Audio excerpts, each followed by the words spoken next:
bad cook? Listen up.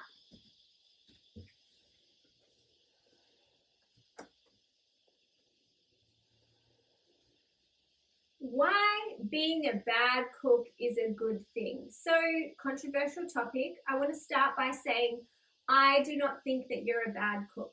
What I see out there, bad cooks, I should put that in these little ears. It's what I hear people say about themselves. I'm a bad cook, so I could never cook without a recipe. I always need a recipe. I am not good with flavor. I am a bad cook. And because things aren't working in the kitchen, they put this label on them that they are bad.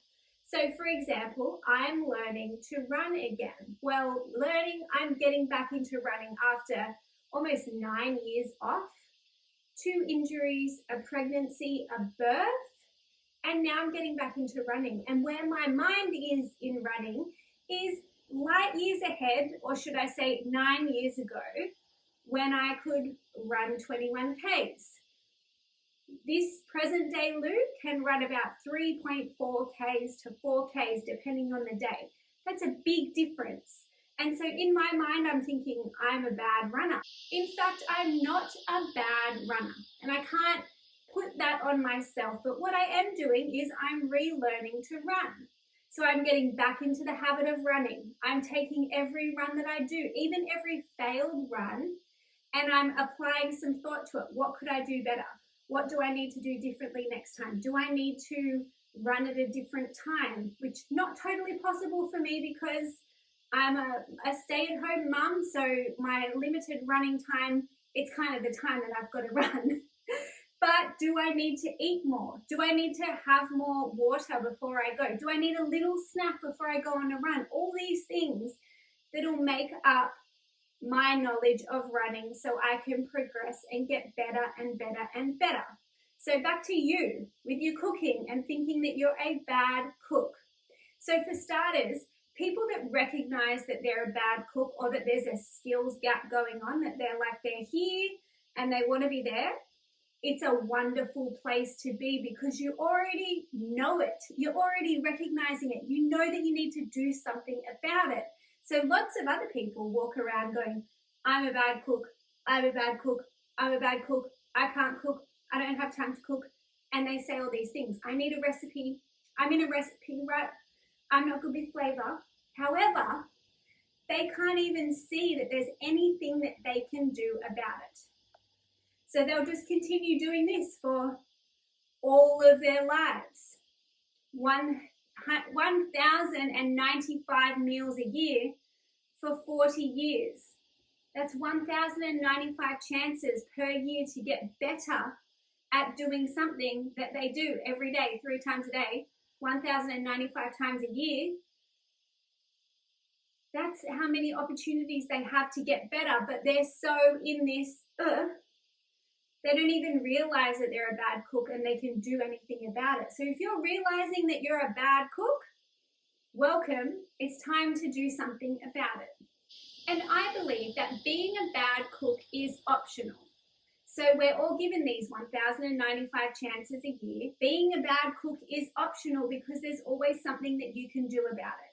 And just because you're not a trained chef or working in the food industry or have, that food background, it doesn't mean that you are excluded from ever knowing how to cook your meals properly at home or knowing how to cook from scratch. So lots of people will say, I'm not a trained chef, so I could never cook from scratch. I could never do what you do. I'm not a trained chef either, but you don't need to be. And just because your mum wasn't a good cook doesn't mean that you need to continue on this I'm not a good cook thing either. So as I said before, many people don't even realize that there's another option for their bad cooking. They just think it's the way that it is and it's the way that it needs to go because, well, they're not trained, they're not this, they're not that, so they must just be a bad cook and it must feel bad forever. So being aware or being a little bit sensitive on this topic, just remember, I don't think that you're a bad cook. It's just what I hear people say, so I'm bringing this up and talking about it. But having that awareness or being sensitive on the subject puts you in a better spot to do something about it. So you may be making mistakes and putting the meaning on it that you're a bad cook. Maybe you're making a crispy chicken rice dish, and every time you put it in the oven for the 45 minutes or however long it takes, it turns out soggy. The rice is soggy. The chicken isn't crispy. You're doing what the recipe says, and every time it just turns out wrong. What am I doing wrong? It must be me. I've done this so many times, the same thing so many times, and it's still not working. It must be me. But what you're missing from that is the bit where you go, oh, okay, so what can I do differently? Is it my pot? Is it my pan? Is it my oven? Is it my kitchen?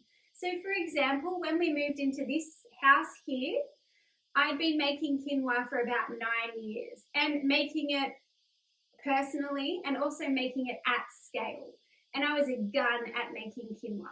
Perfectly cooked, fluffy, not soggy. It was just in its element, delicious. And even if it was soggy, I knew how to make it perfect because there's a little trick to that. But now we've moved here into this place and quinoa is hard to make. It is always soggy. It never works. And I was applying my same process over and over again, going, but this was foolproof. What's going on? And then I stopped to think about it and I realized, well, I'm in a new kitchen. I have a different stove top. Before it was induction, now I have gas. I also have new pots and pans, which actually they take in all the heat, and so you need to use lesser heat. So everything's a bit changed in that aspect as well. So there's a few different variables going on, but what I have realized is to get that perfectly fluffy, dry, well-cooked quinoa, I need to add a whole other 10 minutes onto the process. And so I got there from a lot of trial and error, trying, failing, trying, thinking, what did I do? Okay, I've got to add an extra 10 minutes, getting it right, adjusting from there. So what can you do about this in your kitchen? So when the rice comes out gluggy and the crispy chicken or the chicken skin is not crispy, put it in the oven for longer. You could also reduce the amount of liquid that you're using. Maybe your oven is at it doesn't heat up as well. So ovens vary very much in how hot they are. Some are very hot, some are under temperature all the time. So maybe you just need to adjust the temperature by 10 degrees or 20 degrees or something, or adjust the time. There's many variables in there. But when it comes out and you've deemed yourself a bad cook, this is the important bit. What are you going to do about it? Because that is the lesson right there. Just like I was talking about my running. I want to run. I think that I'm out here, but really I'm here. And if I have a bad run, how can I adjust every run that I do to make it perfect? Do I need to eat a snack before? Do I need to have more water? Do I need to make sure that I've rested well the night before and maybe not do a run or expect such grand things when my son is waking me up at 5:45 every morning? Just some thoughts. So all these other external influences are going to affect what's going on. But what can I take from that? What's the lesson there from every time I go on the run, every time I'm cooking in the kitchen? What can I learn to make it better? And this is how you become a better cook. This is how you increase your confidence in the kitchen. This is how you get to a place where you don't need as many recipes, because every time you're cooking, it's like a bit of a science experiment. And you just, so I just need an extra 5 minutes on that chicken rice dish to get the crispy skin. And then you can go back to your recipe that you followed and you can scribble that out and write the exact time. And every time you cook that dish, you're getting closer and closer to perfection. And so what the next part of this is that being a bad cook, and you know that you're a bad cook, so you're already thousands of steps ahead than the person who thinks they're a bad cook but doesn't really know that they can do anything about it. The next thing is that recipes and more recipes aren't the answer to become a better cook. We think that we need to just join a Facebook group that has free recipes in it and we'll become a better cook, or we need to buy a new recipe book, and we'll become a better cook, or we need to buy a new meal plan and we'll become a better cook. And of course they work, But what I see is that underneath our issues these days in the kitchen is this total, across the board, lack of cooking foundation skills. So we've just kind of skipped the training wheels. We've skipped kindergarten. So the basic, and actually that's not totally right either. What is it? It's like the foundations of a house.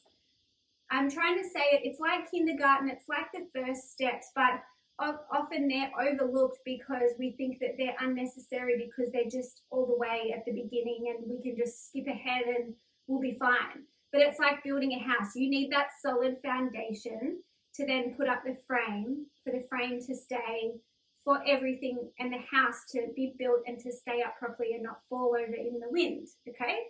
So you need this in your cooking skills as well. And none of us have been taught this stuff. This stuff hasn't been passed down to us because cooking became optional, because we can get Uber Eats delivered at the drop of a hat on our phone without leaving our phone. We don't even need to get up to go get our credit card anymore.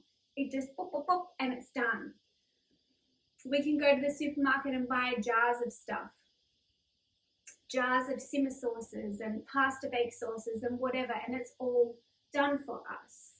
But so we've negated the fact that we need these basic cooking foundational skills to then be able to cook properly. But instead of that, we've just skipped that and gone up to this level, and now we're just like, oh, I need recipes. I need recipes all the time to make all of this work and to be able to cook. And I need a pasta bake recipe and a cauliflower bake recipe and a potato bake recipe and a crispy chicken skin and rice recipe and a this recipe and a this recipe and a this recipe. And we're always looking for new instead of bringing it back down and going, well, my potato bake recipe could also just be a pasta bake recipe, which could be a cauliflower bake or a carrot bake or a carrot and leek and salmon bake, and on it goes. But you never get to that point if you're still in this place of, I need recipes. And if you're ready to make a change and stop feeling like you are a bad cook and actually do something about it, my signature course, Ditch the Recipes, is open for enrollment at the end of January this year. So Ditch the Recipes is a 6-week program that helps you whip up tasty AF meals in as little time as you can without needing a recipe. And this is important because it allows you to use what you have in your fridge, in your freezer, in your pantry. It allows you to save money on your grocery bill, and also, of all of them, to cook your meals in less time and save time from your busy, busy week. And they are my reasons on why being a bad cook is actually a good thing. And thank you for watching, and I'll see you next time. Are you ready to save time by ditching recipes and whip up meals with what's in your fridge and pantry? Head to lunchladielou.com.au/ditch the recipes.